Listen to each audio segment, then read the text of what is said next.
오늘 우리에게 주시는 하나님의 말씀은 사도행전 20장 28절부터 32절 말씀까지입니다. 여러분은 자기를 위하여 또는 온 양떼를 위하여 삼가라. 성령이 그들 가운데 여러분을 감독자로 삼고 하나님이 자기 피로 사신 교회를 보살피게 하셨느니라.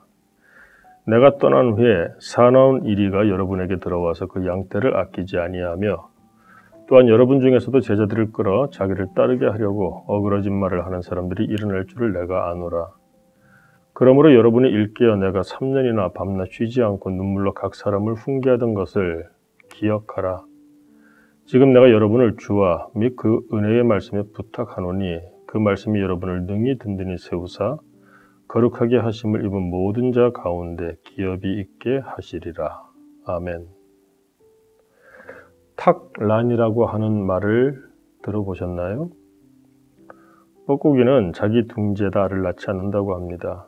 남의 둥지에 알을 낳아서 다른 새가 키우게 한다는 것이죠. 아주 못된 짓이죠. 자, 뻐꾸기 새끼가 다 커서 자라게 되면 그 둥지에서는 어떤 일이 일어나게 될까요? 세월이 수상하다 보면은 믿음의 세계, 교회 안에서도 이런 일들이 종종 일어나곤 합니다. 지금 바울은 걱정이 태산입니다. 그는 지금 복음 전파하는 일로 인해서 이제 에베소 교회를 떠날 시간이 되었습니다. 그가 에베소 교회에서 약 3년간 주의 말씀으로 개척을 하고 또 목양을 하였었습니다. 근데 29절 말씀 보세요. 내가 떠난 후에 사나운 이래가 여러분에게 들어와서 그 양떼를 아끼지 아니하며 이런 말씀을 하고 있어요. 왜 그렇습니까? 지금 굉장히 난세입니다. 초대교회가 자리를 잡을 때 그 상황이 어땠습니까? 로마의 핍박이 있었습니다. 유대교도들의 핍박이 있었습니다. 또 요즘과 같이 이렇게 법적으로나 모든 사회 제도적으로 보장되고 보호받을 수 있는 그런 또 환경이 없지 않았나요? 어려운 가운데 신앙생활을 합니다. 어려운 가운데 교회를 세웠습니다. 그런데 바울이 떠나게 됩니다. 남은 자들에게 어떤 일이 생길까요? 또한 30절 말씀을 보니까 또한 여러분 중에서도 제자들을 끌어 자기를 따르게 하려고 어그러진 말을 하는 사람들이 일어날 줄을 내가 아노라.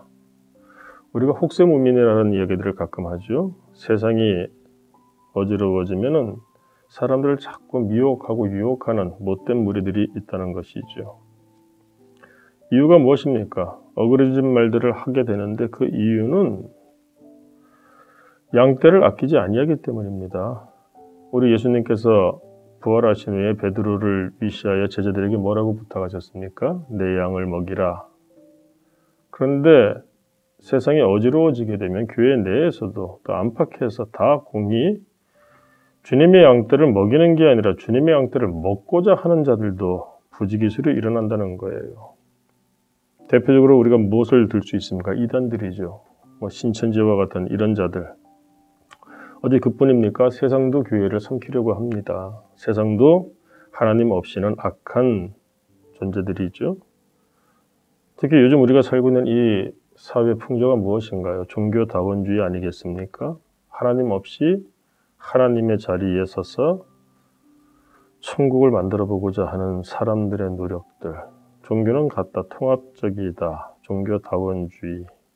또 그 가운데에서 기독교라고 표방하지만 이단들. 자, 이런 세상입니다. 특별히 요즘 코로나19로 말미암아 우리의 삶이 너무나 힘들죠. 그러다 보니까 미혹하는 자들이 부지기수입니다. 어떻게 해야 될까요? 32절 말씀을 보니까 사도 바울은 이렇게 끝을 맺습니다. 지금 내가 여러분을 주와 및 그 은혜의 말씀에 부탁하노니. 무엇으로 부탁합니까? 우리 주와 그 은혜의 말씀. 왜 그렇습니까? 그 말씀이 여러분을 능히 든든히 세우사. 사랑하는 성도 여러분, 우리의 삶은 말씀 위에 서야 됩니다. 말씀이 아니면은 결코 설 수가 없습니다. 모래 위에 지은 집과 같아서 말씀 없이 순간적이고 즉흥적인 감동과 그 열심으로 믿음 생활하는 사람들이 있죠. 그러나 금방 무너져 내립니다. 그 이유가 뭔지 아세요? 말씀이 부지하기 때문에. 말씀의 능력이 그 가운데 없기 때문에 그런 것입니다. 그래서 말씀이 있어야 돼요. 말씀이 능히 든든히 세울 수 있고 말씀으로 설 때 어떻습니까? 거룩하게 하심을 입은 모든 자 가운데 기업이 있게 하시리라. 우리 하나님께 우리는 받을 기업이 있습니다. 천국입니다. 바로 여기서부터 오늘 우리의 삶 가운데서부터.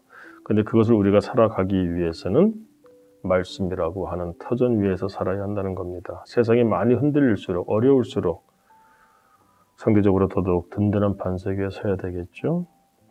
오늘 어떻게 사시겠습니까? 특히 세상은 점점 교회를 떠나라고 합니다. 복음을 떠나라고 합니다.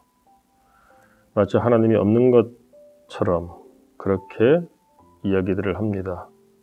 이럴 때일수록 어떻게 해야 될까요? 우리는 이 초대교회처럼 사도 바울의 에베소 교회에 남긴 이 말씀을 붙잡고 주의 말씀으로 든든히 하루를 세워나가는 사람들이 되어야 합니다. 그렇게 할 때 거룩하게 하심을 입은 모든 자 가운데 기업이 있게 하시리라. 오늘 하루도 우리가 삶 가운데 하나님께서 예비하신 분복을 허락하실 것이라는 것입니다. 복 있는 하루를 만들 수 있기를 원하고 그 삶을 위하여 말씀 위에 서서 하루를 시작하십시다. 기도하겠습니다. 하나님 아버지, 이 아침 우리에게 말씀 위에 서라고 가르쳐 주시니 감사합니다. 말씀 위에 서서 살아갈 때 흔들리지 아니하고 하나님의 약속의 기업을 받을 수 있습니다.